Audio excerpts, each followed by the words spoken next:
जिसका मतलब है वो दोनों चूजे उस कातिल दानव का शिकार होने ही वाले होंगे। जिन्हू तुम जीत नहीं पाओगे। जिन्हू सही कह रहा है, मैं अब भी कमजोर हूँ, लेकिन ये बॉस यकीनन उन दोनों से कहीं ज्यादा ताकतवर और अक्लमंद है। ये सब जानते हुए भी मुझे डर नहीं लग रहा है और मैं सी रैंक बॉस को ये करना ही होगा। तो चलो अब शिकार शुरू करते हैं। एक और बिजी दिन सर, अगर आप बुरा ना माने तो क्या आप ट्रेनिंग में मेरी मदद कर सकते हैं? इससे आपका ध्यान भी बढ़ेगा और मेरा काम भी हो जाएगा। लेकिन मैं किसी भी नौजवान की मदद करने में कभी पीछे नहीं हटता। लगता है ये बाहर से बहुत मजबूत है। इसे देखकर लगता है कि ये ई रैंक हंटर है। कहीं ये हमसे झूठ तो नहीं बोल रहा।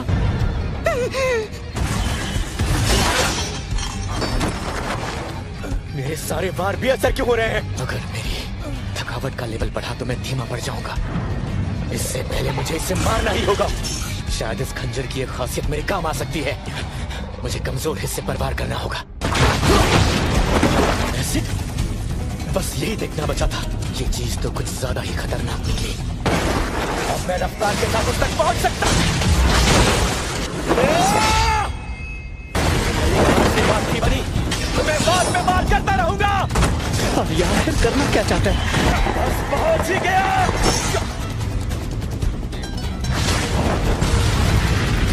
जिन्नू संग।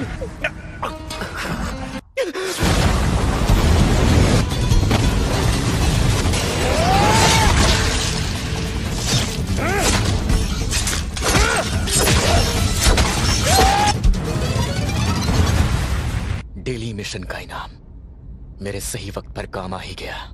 यकीन नहीं हो रहा, इसने अकेले ही एक बॉस को मार दिया। ये जरूर किसी और रैंक का है। पता नहीं इसकी कीमत क्या होगी। बॉस, फिलहाल पानी पी लीजिए और थोड़े ठंडे हो जाइए। पता नहीं इसे क्या हो गया है। अरे ये तो जिंदा है। ट्रेनिंग के लिए थैंक यू सो मच। आप लाजवाब हैं सर। आज भी आप में उतनी ही ताकत है जितनी पहले थी। ट्रेनिंग करने से शायद रैंक ना बढ़े, लेकिन फिर भी हमें शरीर और तकनीक पर काम करते रहना चाहिए सर। क्या ये बॉस मर चुका है? मुझे नहीं लगता ये कोई बॉस था भी। इसे तो डी रैंक वाले ने मार दिया। शायद ये मकड़ी कुछ ज्यादा ही कमजोर रही होगी। सुनो जिन्हो, हमारा ये कवच मुझे चाहिए क्योंकि इस पर मेरा दिल आ गया है। मैं तुम्हें एक मौका दे रहा हूँ, जिन्हू संग को मार दो। हम इस जैसे नाकारा को सिर्फ अपने फायदे के लिए चारे की तरह इस्तेमाल करते हैं। तुम्हें इसी वक्त हमारा साथी बनना होगा, वरना तुम्हें भी इसके साथ ही मरना पड़ेगा। क्या हुआ, तुम इतना घबरा क्यों रहे हो जिन्हो? तहखानों के राज हमेशा राज ही रहते हैं। अच्छा, तो तुमने सोच लिया है कि तुम इसका साथ दोगे। सबसे पहले इस चूजे को मार दो।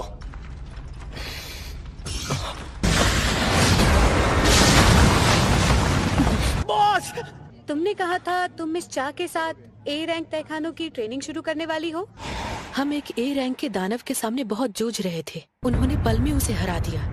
हम सब तो बहुत हैरान थे। खैर जो भी हो, हम काफी खुशकिस्मत हैं। कोई फायदा नहीं जिन्हो, वो अब मर चुका है। मैं भला कैसे भूल गया। ये नफरत, धोखे और जालसाजी से भरी दुनिया है। कैसे कैसे कैसे कैसे कैसे कैसे सिस्टम खुद मुझे इन्हें मारने को कह रहा है। सिस्टम मुझे जिंदा रखना चाहता है, मुझे मजबूत बनाना चाहता है। वो तो अभी भी जिंदा निकला। क्या हुआ क्यूआन, तुम्हें इससे डर लग रहा है क्या? कमजोर हमेशा ही मारे जाते हैं, यही दुनिया का कानून है। इसकी बातें सुन रहे हो तुम लोग? अगर तुम शिकारी हो तो मतलब तुम खुद शिकार होने के लिए भी तैयार हो, है ना? हो सकता है शायद तुम्हें हमारे बारे में ना पता हो। इसने हथियार कब निकाल लिया? इसके पास तो हथियार था भी नहीं। फिलहाल ये सोचो कि जंटे डी रैंक का था, एक ई रैंक वाला उसे कैसे मार सकता है? भले ही ऐसा करने के लिए सिस्टम ने कहा है, मैंने किसी को मारा है। भाग में जाओ।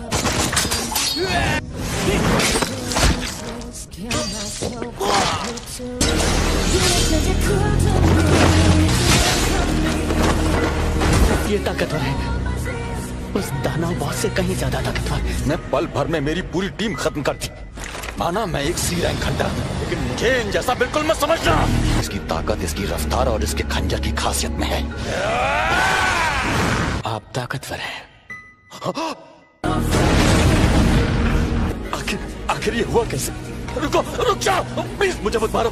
ये सारे के सारे माना क्रिस्टल्स, एसेंस स्टोन्स, चाहो तो सारे के सारे रख लो। आपने 3 बार मुझे मारने की कोशिश की।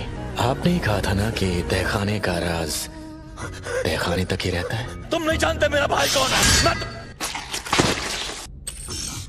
तहखाना बंद होने वाला है, अब यहाँ से निकलते हैं। तो तुम कहना चाहते हो कि सारे सी रैंक हंटर्स वहाँ मारे गए और जो बचे हैं उनमें है सिर्फ एक डी रैंक और एक ई रैंक हंटर? हाँ बिल्कुल यही सच है। अब मैं समझ गई, तुम अपने इस कवच की वजह से ही बचे। और ये ई रैंक हंटर, ये तो जरूर कहीं जाकर छिप गया होगा। मैं आपसे कुछ कहना चाहता हूँ। आपने कमाल कर दिया। सब ठीक है ना बॉस? अच्छा हुआ। गुड मॉर्निंग मैनेजर वू। आपको एक बार ये देखना चाहिए। ये उस सी रैंक तहखाने के बारे में है जहाँ पर 6 हंटर्स मारे गए थे। जिंदा बचने वालों में एक डी और एक ई रैंक का हंटर है। और सिर्फ वहाँ से जिंदा निकले, बल्कि उन्होंने दानव बॉस को भी हराया। तो ये मुझे क्यों बता रहे हो? इसमें ऐसी कोई भी बात नहीं जो शक के घेरे में आए। हाँ, पर दूसरा हंटर, उसका नाम जिनवू संग है। जिनवू संग? मामला काफी सीरियस लग रहा है मुझे। क्या ये मेरे लिए है? Fried chicken? आज कमाई अच्छी हुई है क्या? तुमने तो बताया ही नहीं वहाँ सब कैसा रहा। और इस बार हमेशा की तरह तुम्हें चोट भी नहीं लगी क्या? इस बार टीम कुछ ज्यादा ही ताकतवर थी। बहुत ताकतवर होने के बावजूद वो मेरे आगे टिक नहीं पाए। और जब वक्त आया, मैं उनसे बिल्कुल नहीं घबराया। पर लेवल अप होने से मेरा डर खत्म हो चुका है। हालांकि वो मायावी दानव नहीं थे, वो इंसान थे। आँख हो गए, तुम ठीक तो हो ना? खैर जो भी हो, मुझे लगातार खुद को बेहतर बनाते रहना होगा। मैंने खा लिया है। सुनो जिनवू, जल्दी आओ, किसी जिन्हों का कॉल आया है। आपको इस तरह से बुलाने के लिए माफी चाहूंगा। सोचा नहीं था कि हम फिर कभी मिलेंगे। उस राज को तुमने राज ही रखा है। वो तो आपने इसीलिए किया क्योंकि वो हमें मारना चाहते थे, सेल्फ डिफेंस में। बॉस, हमें मिलकर एक स्ट्राइक टीम बनानी। भूल जाओ वो सब। आप बस एक बार मेरी बात सुन लीजिए, बस एक बार। ठीक है, बोलो। मैं आपसे कहना चाह रहा था कि मैं एक लाइसेंस्ड कमांडर बनना चाहता हूँ। इसी के लिए मैं मेहनत कर रहा हूँ। आपके साथ वो मेरी पहली रेड थी। मैं सिर्फ अपनी कंपनी की खातिर कमांडर बनना चाहता हूँ। मेरे पापा किसी एस रैंक वाले को ही कमांडर बनाएंगे। एस रैंक वाला? इस देश में सिर्फ 7 लोग ऐसे हैं। लीजिए, ये वो बिल्डिंग है जो इस गिल्ड का हेडक्वार्टर होगा और इसकी करंट वैल्यू है $30 बिलियन। 19 कामयाब रेड्स के बदले में मैं आपको ये दूंगा। अब मैं वो इकलौता इंसान हूँ जो लेवल को बढ़ा सकता है। इस बात को ध्यान में रखते हुए 30 बिलियन तो कुछ भी नहीं है। किसी और के साथ काम करना जोखिम भरा है। मुझे माफ करना। अगर आप मेरे साथ काम करेंगे, मैं वादा करता हूँ आपका राज राज ही रहेगा। जो 2 लोग उस तहखाने से जिंदा लौटे हैं, मुझे उनके बारे में जानना है। मैं डॉक्यूमेंट्स ले आई हूँ, आप देख लीजिए। मेरे भाई को जान से मारा गया। क्या आपके पास कोई सबूत है? नाम बताओ उनके। हाँ, ये लीजिए सर।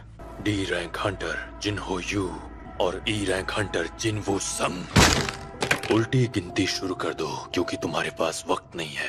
मैंने तुम्हें पहले कभी एक्सरसाइज करते नहीं देखा। वैसे अगर हमारे पास 3 बिलियन होते तो तुम क्या करती? मैं पहले माँ का इलाज करवाती, उसके बाद अपने कॉलेज की फीस। तुमने सही कहा। मेरे पीछे आने की कोशिश मत करना। क्या? ई रैंक की सही पर है तो हंटर ही। गोल अब फिर से दुगना हो गया है, पर ऐसा क्यों?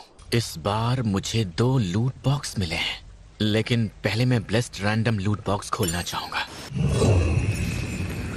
एक और चाबी, दानव का किला, खतरे का लेवल S। ये जादू सभी बीमारियों को ठीक कर सकता है। जिंदगी का अमृत।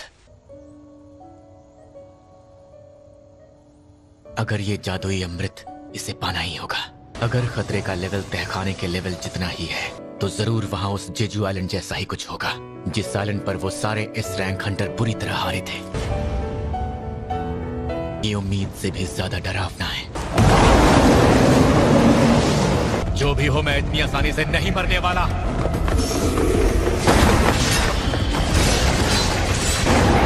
दिक्कत भी नहीं हुआ।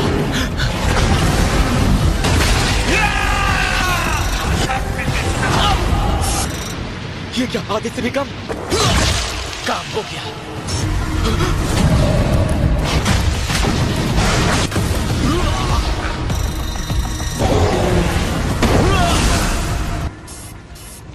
मुझे काफी वार्निंग्स मिल चुके हैं और अगर मैं इसके सामने 3 मिनट रुक जाऊं, बिल्कुल नहीं, इसमें बहुत खतरा है।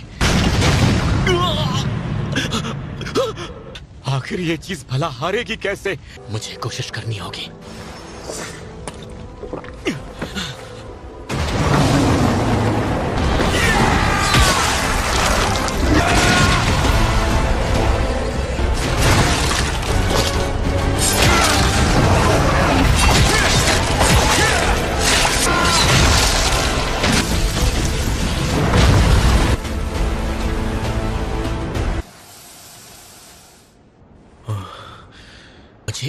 आइटम मिला है।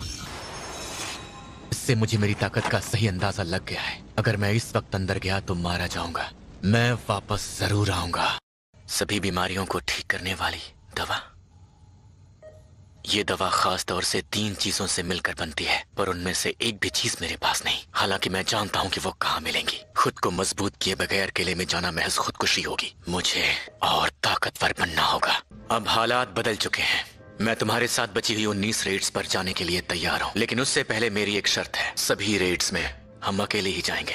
मतलब सिर्फ आप और मैं जाएंगे सी रैंक के बॉस को मारने, वो भी अकेले? ज्यादा नहीं तो कम से कम 8 लोगों की टीम तो चाहिए। अगर हम दोनों ने अकेले ही उन सभी 19 रेड्स को बिना अपनी जान गंवाए पूरा कर लिया तो ये ऐसा कारनामा होगा जिसे आज तक कोई नहीं कर सका।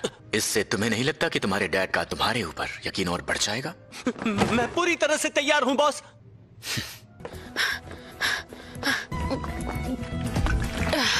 बाहर आओ और मुझे बताओ क्या चाहिए। बस मैं आपसे बात करने के लिए सही मौका ढूंढ रहा था। लीजिए, ये है मेरा कार्ड। गेट्स को सामने आए 1 दशक से भी ज्यादा हो गया है। तहखानों की वजह से अब कुछ भी पहले जैसा नहीं रहा, और इस दुनिया के लिए इन बेशकीमती संसाधनों को तहखानों से लाने का खतरनाक काम सिर्फ हंटर्स कर सकते हैं। लेकिन जरूरी बात यह है कि उन सभी हंटर्स की देखरेख द हंटर एसोसिएशन नाम की एक पब्लिक संस्था करती है। लेकिन ये संस्था भी सिर्फ सरकार के हाथों की कठपुतली है। ये वो गिल्ड्स हैं जो इन हंटर्स को काम पर रखती हैं। ये गिल्ड्स काफी अमीर बन चुकी हैं, जिनमें शामिल हैं hunters guild, white tiger guild, ripper guild, fame guild और नाइट गिल्ड। तहखानों से जुड़े मुनाफे पर सिर्फ इन्हीं का कब्जा होता है। मैं हाथ पर हाथ रखकर कायरो की तरह ये मनमानी होते नहीं देख सकता, और अब ये मकसद सिर्फ गिल्ड बनाकर ही पूरा किया जा सकता है। लगता है कि अब दुगने पॉइंट्स मिलने बंद हो गए हैं। मैं इसमें दानव के किले की चाबी जैसी किसी कीमती चीज की उम्मीद कर रहा था। एक रैंडम लूट बॉक्स मेरे पास है। क्या पता इसमें पहले की तरह इनामी तहखाने जैसा कुछ मिल जाए, या फिर ना मिले। मुझे अपनी काबिलियत जल्दी ही बढ़ानी होगी, लेकिन पहले जिन्हों के साथ सी रैंक तहखाने जीतने होंगे। इन्हें डी रैंक गेट के लिए हंटर चाहिए। बेहतर होगा मैं जवाब ही ना दूं। शायद मुझे एक रेड के लिए जाना होगा।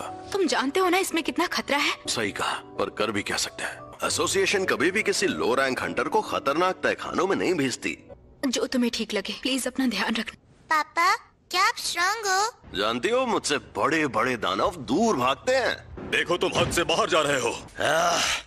अब ये बताओ, तुमने मुझे यहाँ क्यों बुलाया? एक बात है जो मुझे लगता है इस वक्त तुम्हें पता होनी बहुत ज्यादा जरूरी है। यूजन कंस्ट्रक्शन पूरी जोर शोर के साथ अपने गिल्ड बनाने जा रहा है।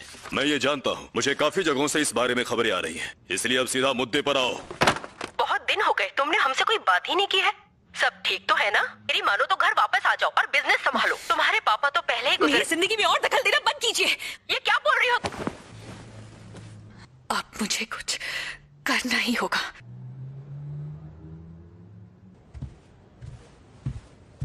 सुनिए सर, आज सुबह ट्रेनिंग के दौरान मुझे यूजिन कंस्ट्रक्शन की तरफ से एक आदमी मिलने आया था, तो सोचा आपको बता दूं। मुझे लगता है वो अपनी एक नई गिल्ड बना रहे हैं। वो चाहते हैं कि मैं वहाँ एक कमांडर के तौर पर ज्वाइन करूं। मैंने उन्हें साफ साफ मना कर दिया। बिल्कुल सही किया तुमने। प्रेसिडेंट बेग को यहाँ से निकलते हुए देखा। आप दोनों क्या बात कर रहे थे? वैसे तुम्हारा जेजू आइलैंड के बारे में क्या ख्याल है? Jeju island? तुम ये सब क्यों पूछ रहे हो? उस आइलैंड पर जो कुछ हुआ, लोग उसे भूलने की अब भी कोशिश कर रहे हैं, पर मैं उस आइलैंड को और वहाँ जो कुछ हुआ था उसके बारे में कभी नहीं भूल सकता। लेकिन एक दिन मैं उस आइलैंड को जरूर हासिल करके रहूंगा, पर उससे पहले मुझे तुम्हें और बाकियों को एक साथ होना पड़ेगा। वो इंटरव्यू और नए हंटर तैयार करने की वजह ये थी। मैं जा रहा हूँ। तुम काफी बदल गए हो। पहले तुम्हें हर रेड के बाद चोट से उभरने में वक्त लगता था। ये अच्छी बात है ना? अब मैं चलता हूँ। अरे बात तो सुनो। वो मार्शल आर्ट्स जिसे मैंने सालों तक सीखा, वहाँ उन तहखानों में वो भी बेअसर है। क्या तुम मिस्टर च्यूल, आप? सोचा नहीं था तुमसे ऐसे मुलाकात होगी। तुम पहले जैसे मासूम नहीं रहे। मेरा मतलब काफी बदल गए हो। लेकिन तुम कुछ ही महीनों में इतना बदल कैसे गए? तुमने तो एक टांग भी गवा दी थी ना? जब हॉस्पिटल में अपनी आंखें खोली तो मेरी टांगें सही सलामत थी। मुझे इस बात की बहुत खुशी है कि तुम पूरी तरह से ठीक। लेकिन आप यहाँ पर क्या कर रहे हैं? एसोसिएशन के बुलावे पर आया हूँ। कह रहे थे कुछ अर्जेंट है। आपको भी बुलाया गया है? वाह, क्या कोइंसिडेंस है। मैंने सोचा नहीं था तुम सब भी यहाँ मिलोगे। जिन्वू संग? जूही, तुम?